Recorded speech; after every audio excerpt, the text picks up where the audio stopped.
Hi, everyone. It's Miss Judy from the Red Bank Library. And tonight we're going to talk about hot chocolate, who used it first, where it comes from, and how it became one of the worldwide's most delicious treats. So let's begin. Before we begin, however, I would like to share with you that most of the information and the illustrations that I'm going to use tonight can come from the book, The Sweet Story of Hot Chocolate, and that's by Stephen Kransky. And we actually have it here in the library, and there are some fun facts in it that I'm not including in the presentation. So if you're interested, you can check it out. So on a cold winter morning, a cup of hot chocolate hits the spot. And that goes for winter afternoons too, and even winter evenings, or anytime there's a little chill in the air. And all by itself, or topped with marshmallows or whipped cream, hot chocolate is hard to beat. But do you know who drank hot chocolate first, and how they made it, or how long it took to become popular around the world? Or what was the strangest thing ever added to it? And I'll give you a hint. It has to do with whales, but we'll talk more about that later. When we are finished, you'll know the answers to all these questions and many more. You will be a history of fun stuff expert on hot chocolate. So hot chocolate begins as a bean that grows in a pod on a cacao tree. The word cacao looks familiar, right? Well, that's because the English word cocoa comes from the word cacao. The way that the cacao beans are processed to get the powder used in hot chocolate has basically remained unchanged for thousands of years. So after the beans, surrounded by pulp, and we're going to show you a picture in a minute of what that looks like. After the beans are removed from the pods that they grow in on the cacao tree, they are fermented. So what that means is the beans with their pulp covering are piled flat in heaps and then flattened out. It used to be on the forest floor. Of course, now we have more advanced ways of doing this, where yeast and bacteria start the fermentation process, and the pulp starts to break down. And that's important because the pulp breaking down adds to the flavor of the beans. They are then dried and roasted, and the shells are removed, and what's left is called the nibs. And you can see illustrations of this on the side. In a moment, we'll see actual pictures. The nibs are crushed into small bits or powder. Well, that sounds simple so far, right? Let's look at a couple pictures.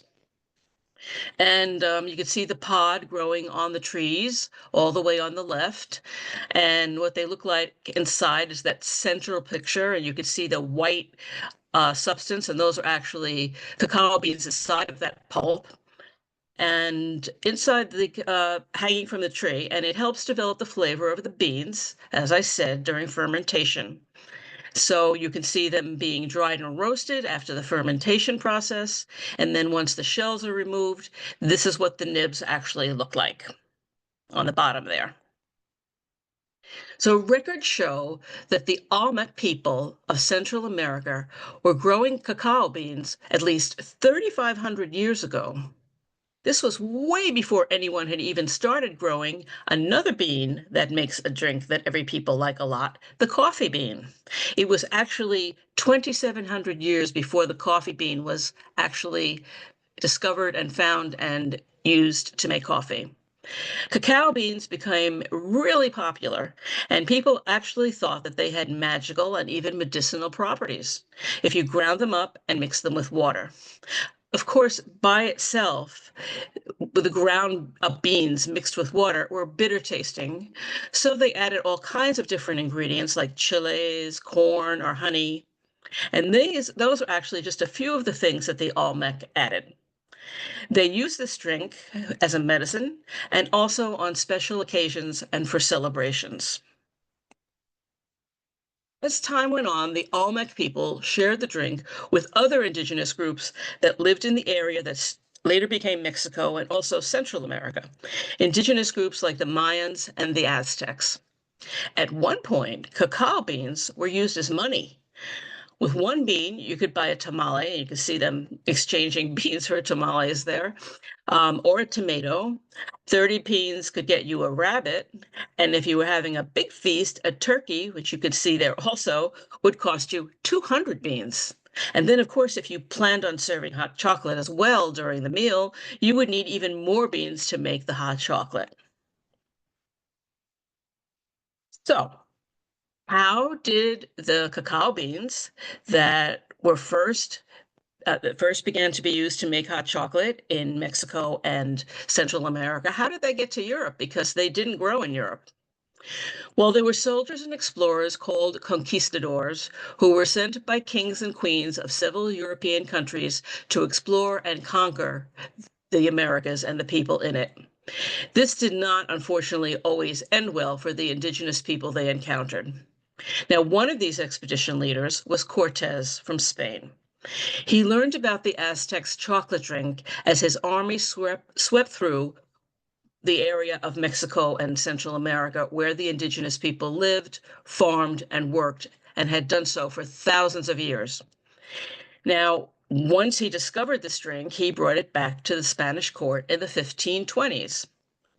They found that hot chocolate, which remember is just ground up nibs, powder, and water, that by itself it didn't taste so good. And so the royal chefs experimented with new ingredients. They added sugar and cinnamon, among other ingredients, to make sure the drink tasted sweeter. So, do you think all this experimenting with adding things to the drink was a success? Well, it certainly seemed like it because the Spanish loved the drink so much, they kept it to themselves and they didn't tell anyone else about it for 100 years. But as time went by, it was harder for them to keep this drink a secret forever, especially since there were marriages between royalty in one country and royalty in another. And also, people were traveling a lot more. So, people from Spain who traveled to other countries brought with them this hot chocolate. There's also a story, for example, that the Spanish princess Maria Theresa, who was engaged to King Louis XIV of France, sent him a chest full of chocolates as a pre-wedding gift. No one knows how Louis reacted, but Princess Maria Theresa must have known that he loved chocolate. They did get married, and he actually loved chocolate so much, he ended up appointing a special chocolate maker to the king, someone who just made chocolate drinks for the king. So the new drink became popular in France once Maria Theresa had sent it to the king, and it soon made the jump across the English Channel to Britain. And the English added eggs and sugar to their hot chocolate. But not everyone could enjoy it because the sugar that they mixed into the hot chocolate was very expensive. And at first, only very, very, very wealthy people in aristocracy and royalty could afford it. But around the same time, the British conquered the Caribbean island of Jamaica.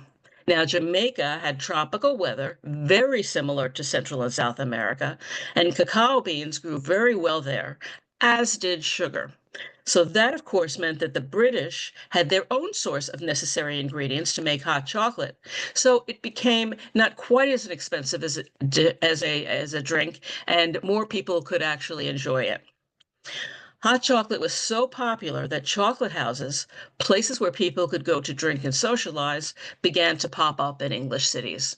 The first one opened in 1657. But remember, we're only talking about a drink now. It wasn't until much later that chocolate was made into solid forms, the ones that we know now and eat as chocolate bars. So the British colonists in America also knew a good drink when they tasted one, and they brought it with them when they came to the Americas. During the Revolutionary War, soldiers in the Continental Army received more than just musket balls for signing up. They also received a monthly ration of chocolate in the form of a small cake. The soldiers would cut off pieces from the cake and put them in boiling water. The army had a reputation for not having enough food and clothing for its men, but at least the soldiers always had hot chocolate to warm them up. So the taste for hot chocolate in the colonies during the Revolutionary War extended all the way up the chain of command. And George Washington, who was the head of the Continental Army and also was our first president, enjoyed what he called chocolate cream. And we'll talk about what that cream might have been a little bit later. And he was not the only founding father who did so. Thomas Jefferson loved hot chocolate too, and he even thought would become more popular than tea or coffee. And he might have been right about that. But because Jefferson was a well known admirer of good food and drink, and his opinion mattered a lot to people, he helped spread the word about how delicious this hot chocolate drink was. So, fast forward 100 years, and a lot of people probably thought that chocolate couldn't get any better.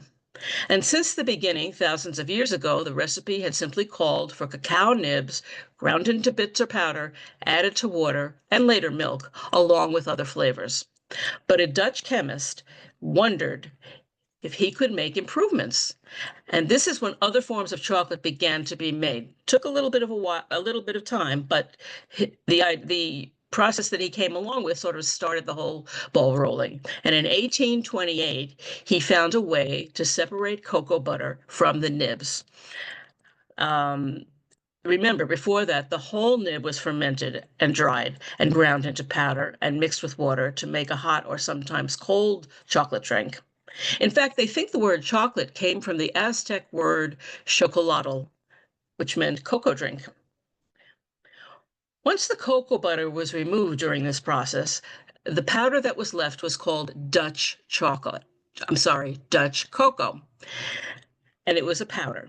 It was easier to make into drinks because it dissolved more easily in milk and hot water. And that sort of makes sense because the cocoa butter was a fat, and we know that oil and water just don't mix. And so a drink made from Dutch cocoa powder, hot cocoa, was born. And it was different than hot chocolate, which was just the ground up beans and water made by the Olmecs and Mayans and Aztecs. It was a powder that had the cocoa butter removed. Among those who later bought one of these machines were the sons of John Cadbury of England, who were developing chocolate products of their own. And Cadbury chocolates are still being produced today. And you might have seen their label or even tasted one. I know I've had a Cadbury chocolate bar, and they're pretty good. Now, fast forward 20 years, and another way was found to process chocolate. The British chocolate company J.S. Fry and Sons began mixing Dutch cocoa, the cocoa that had had the cocoa butter removed, with melted cocoa butter. So they took out the solid cocoa butter in the Dutching process only to put it back in a different form. And the result was a sweet paste that could be molded into chocolate bars. Now, this was the first time chocolate was eaten as a solid food instead of being used as an ingredient in a hot chocolate drink. And not surprisingly, it was popular right away. We all know how delicious chocolate bars are. Now, some of the manufacturing machines that made this kind of solid chocolate were exhibited at the Chicago World's Fair in 1893. After the fair ended, they were bought by an enterprising candy maker named Milton Hershey. Of course, we all recognize that name.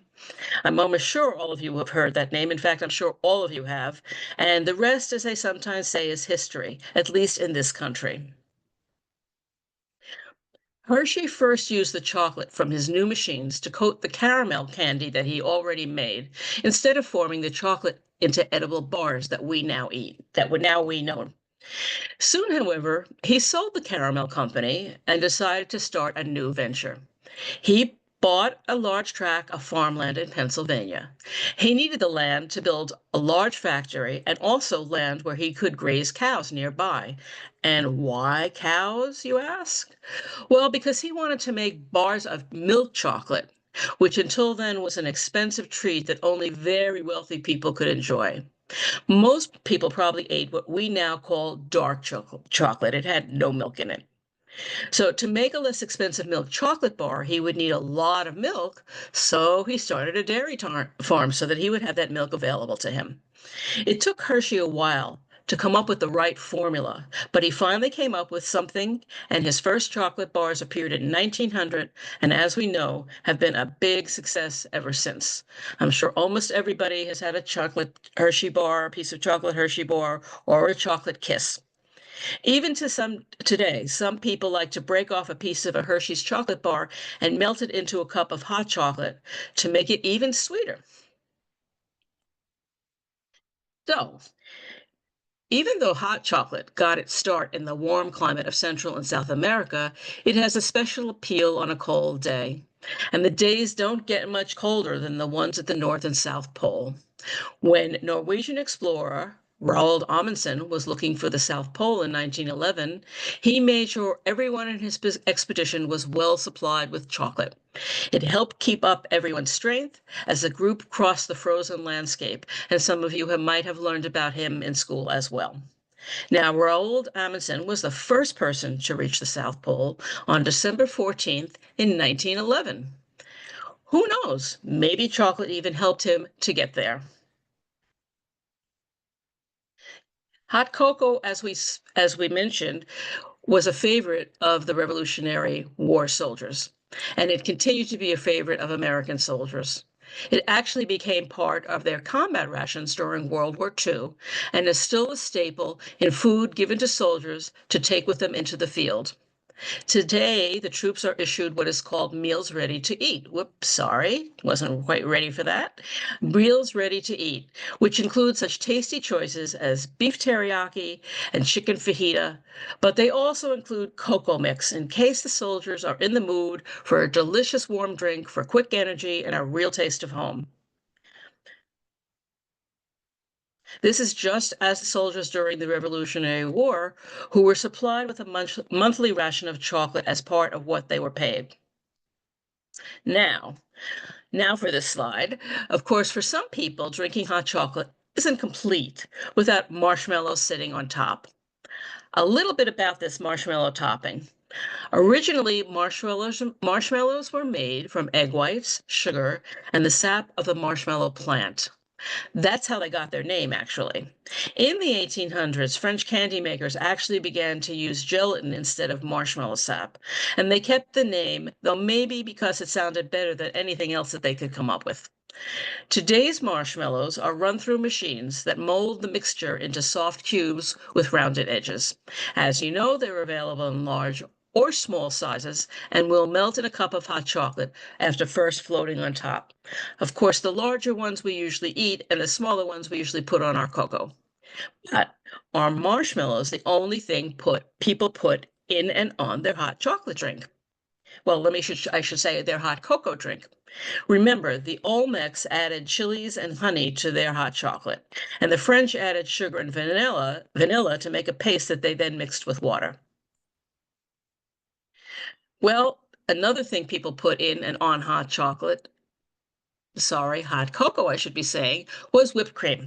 And whipped cream, like butter and regular cream, starts as milk and was very popular as far back as the 1500s. And this is probably what was added to George Washington's chocolate cream drink that we mentioned before. To create it, cream that had risen to the top of the milk was gently whipped to create foam that could then be used.